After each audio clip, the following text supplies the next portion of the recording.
Welcome to AdventureSphere. This channel is dedicated to missing people who are missing with a vehicle. In the process of creating this database, we are creating a volunteer sonar search and recovery dive team to search for the people featured on our channel. Our services are free of charge. We ask you to consider subscribing, watch our content, and help spread awareness of our endeavor.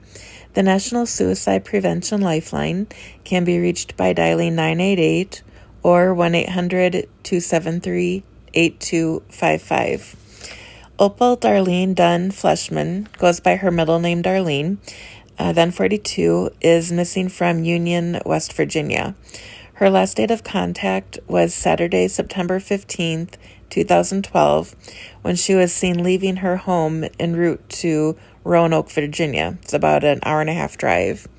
Darlene drives a 1994 Chevy Cavalier. The color is unknown. It has West Virginia license plates 6UR344 that expired in 2013. The West Virginia State Police are investigating, as well as the Roanoke, Virginia Police. West Virginia State Police can be reached at 304-772-5100. Her case number with them is 2012-08591.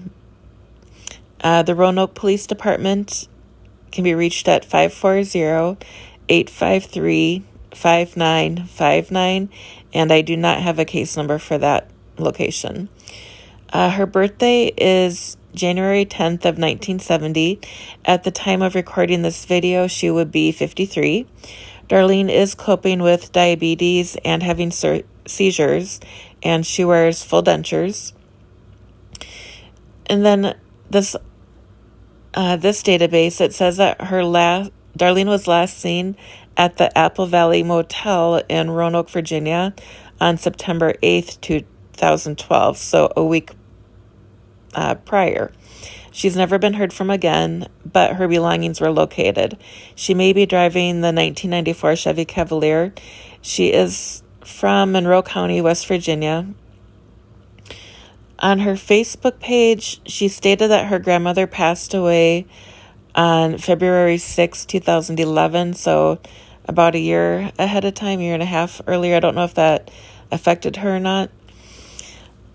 In Roanoke, the high on September 8th, I believe it was 78 degrees and the low was 60. There was no precipitation, so the road shouldn't have been too bad for her to drive on unless perhaps she took a turn too fast or she got low blood sugar. She started having a seizure while she was driving.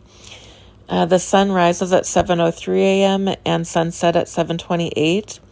The Apple Valley Motel is located at 5063 Franklin Road Southwest.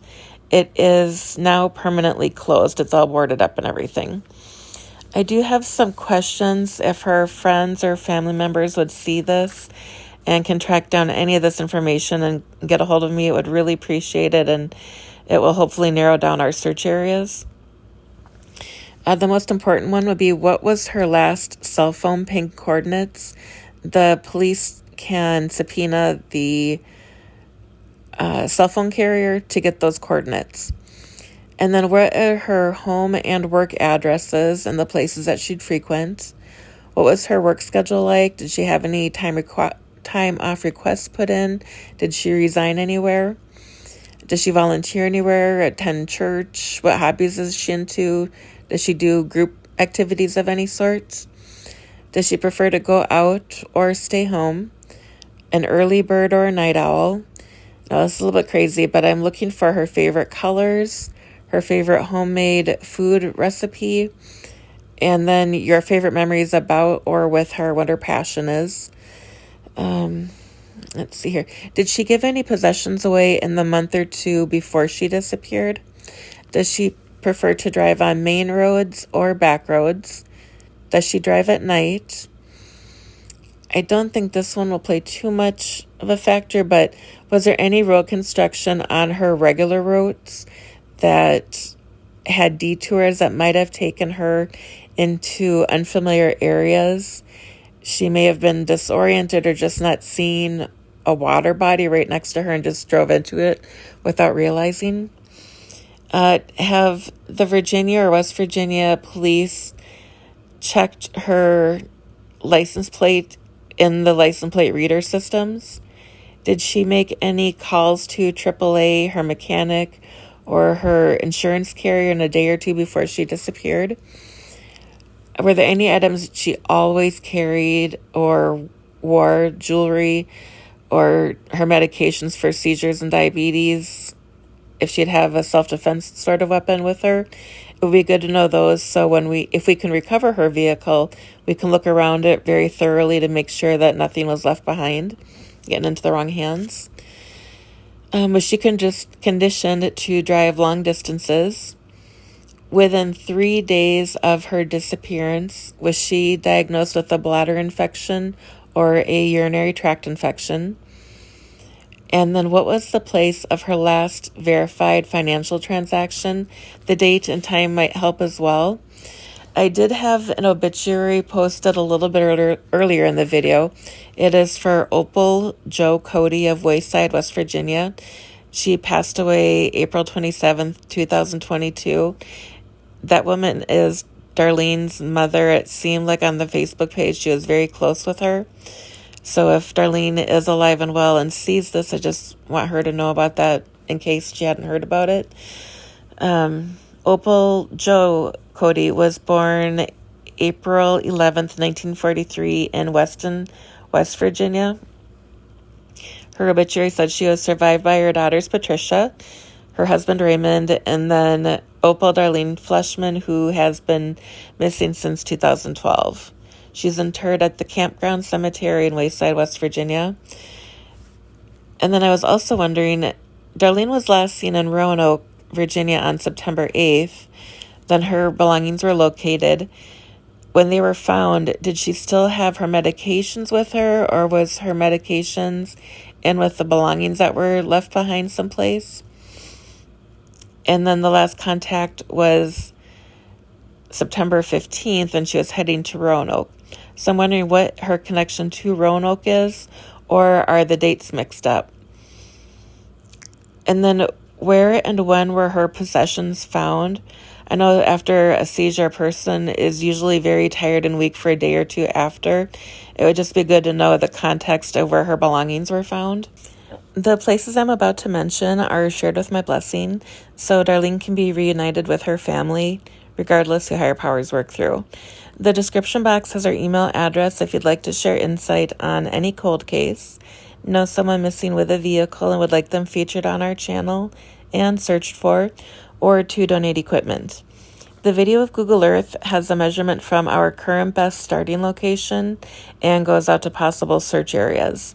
We focus on bodies of water within 5 miles of their last known location and within 5 miles of their destination. If an area has been heavily searched, we may expand the search area, but please keep in mind that accidents tend to happen closer to home. So near her home, there's 3 places. One is there's an intersection of Forest Run and Second Creek. There's a water body, a body of water, right there. And then there's water at the Big Bear Run and water at Knobs Road. They look sort of shallow. I think if she was going to do something, I think she would have maybe done it in Roanoke. So the bulk of the video that you're going to be watching now is in the Roanoke area. Let's see here. So there's Spring Valley Lake. I think that's this big one here that I'm scrolling around on right now. There's the Roanoke River. I think that feeds out of the lake. And then there's Adams Construction Quarry. It's about 3/4 of a mile from the motel. If she's going to dump her vehicle, the water in quarries is usually pretty deep, so that would be a good area to investigate. There's Smith Mountain Lake. The Hardy Ford Bridge and Ramp, that was 9 miles from the motel she was at, so that would be good to look into. And then right here, this is Lake Muma. That is about 50 miles out of the way, but if she's looking for something quieter and secluded, she might consider stopping here. If you'd like to help Darlene's family find her, please subscribe, give the video a thumbs up, and ring the notification bell to receive progress reports. I'll let the video play out here for another 5 minutes or so you can see the entire search area.